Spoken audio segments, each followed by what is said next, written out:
प्रितीच्यानो आयच्या शुभ वर्तमानांत आमी दोन खोल भावार्थाची मनशां पळयतात.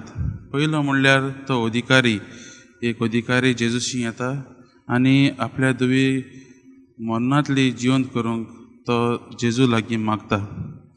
अधिकारी हो एक व्हड मनीस आसलो. तो चड म्हत्वाचो.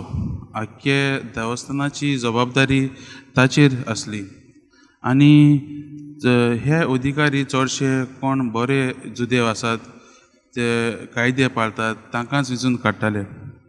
देवस्थानान नाका तसलें कितें घडोवना जावच्याक हें पळोवप ताची जबाबदारी आसली. आनी तो एक व्हड मनीस जावन घोडी आमकां शुभ वर्तमानांत कांयच सांगलोलें ना तेजे दुयेक कितें जाल्लें तें, कसलें दुयेंस जाल्लें तें बी.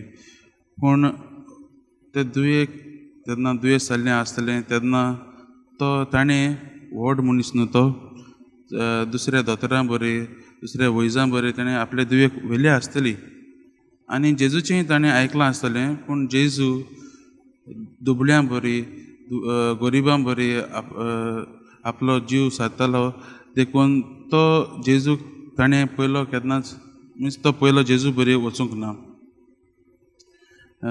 जेन्ना शुभ वर्तमानांत आमी आयकतात तेन्ना आमकां गमून येता की तो ताची धूव मेल्या उपरांतूच जेजू लागीं येता आनी जेजूच्या पांयां पडोन म्हणटा म्हजी धूव आतांच मेल्या.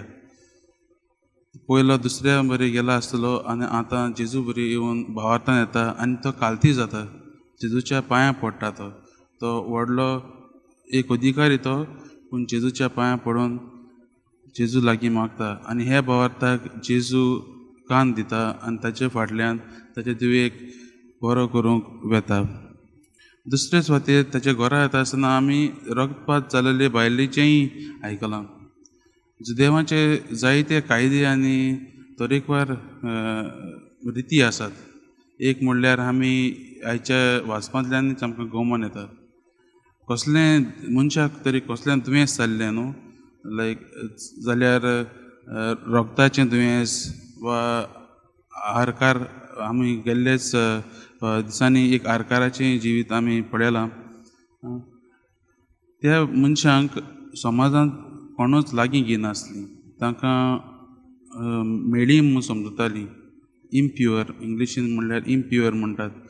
सो तांचे भोगले कोणूच गेलो जाल्यारूय तांकांय मेळ्ळीं म्हूण समजतालीं आनी त्या मनशांनी समाजांत कोणाचे लागीं येवंक जायनासलें. समाज तांकां पयस करतालो.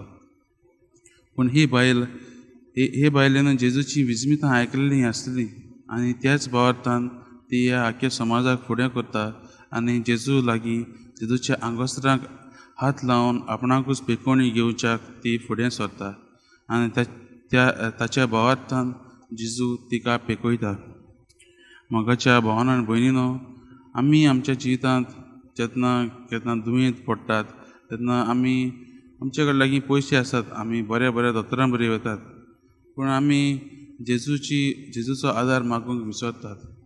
जेन्ना आमचे प्रॉब्लम सिरियस जाता तेन्नाच आमी जेजू लागीं येतात. ह्या अधिकाऱ्या भाशेन आमी जेजू लागीं शेवटाकूच येतात. तर ह्या मिसाचें बलिदान आमी मागुया. ह्या अधिकाऱ्या भाशेन कालती जावन हे रगतपात जाल्ले बायले भाशेन कालती जावन आमचो बोवाट वाडोवंक जेजू लागीं मागुया आनी जेजूक आमच्या आत्मीक जिविताचे पिळगेक हात लावंक आमी ताचे लागीं विनंती करुया.